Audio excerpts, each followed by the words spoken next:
Adan Keynan. Thank you, Mr. Speaker. Mr. Speaker, I've had the opportunity to work with President Moi, President Kibaki, President Uhuru Kenyatta, and right now President William Ruto, Mr. Speaker. And we must all accept that we have a beautiful country called Kenya, Mr. Speaker, which all of us as individuals, as groups, must accept and believe in. Mr. Speaker, the issue of budget making, I know, is emotive, it is difficult, it's painful. And I must say from the onset that as a member of the Finance Committee, we have had the honest task, Mr. Speaker, of going through the different presentations by different groups from different sectors of our economy, Mr. Speaker, in pursuit of both their collective or individual rights, Mr. Speaker, because Kenya is a democracy. Every individual has the right to a divergent view, Mr. Speaker, and that is why, in the minds of the framers of the current Constitution, Mr. Speaker, the right to public participation is enshrined in the Constitution. But, Mr. Speaker, having said this, I want each one of us as the leadership, and being the leadership and being in this August House, Mr. Speaker, is a privilege. Because out of the 50 million Kenyans, Mr. Speaker, Kenyans in their own wisdom have decided to have a few of us here as their representatives, Mr. Speaker. And we want to reflect. And I want to ask each one of you a question without venturing into your political persuasion.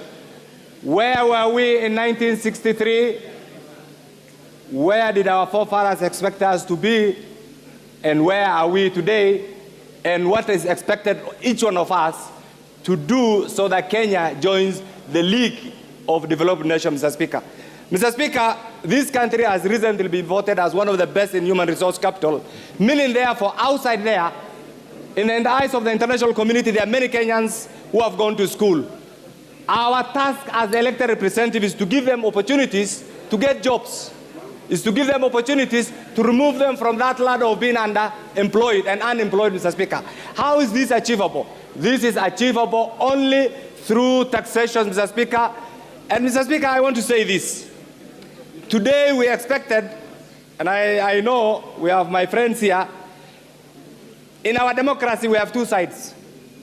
Today we expected, what I expected, and this will have guided me, is to get an alternative tax proposals from those who are opposed to what the government is doing. It is not there. We expected to see an alternative budget proposal. We are not seeing it, Mr. Speaker.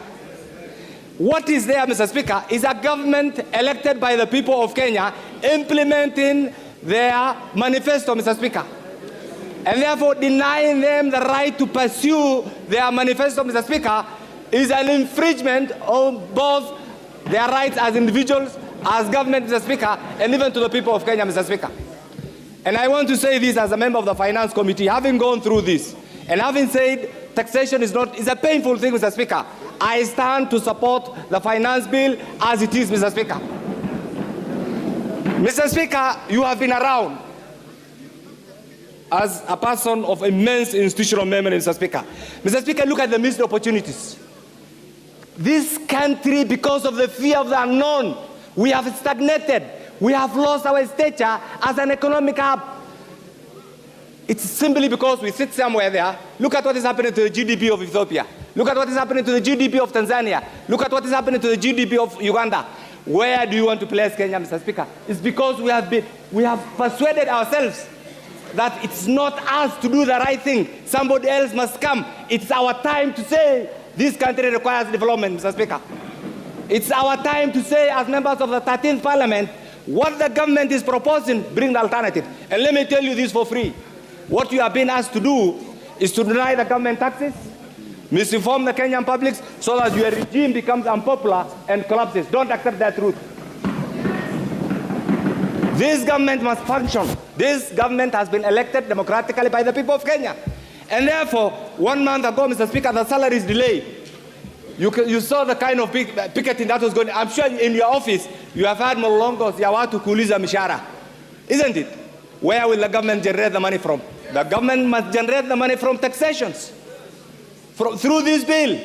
And therefore, Mr. Speaker, what I want to say is this.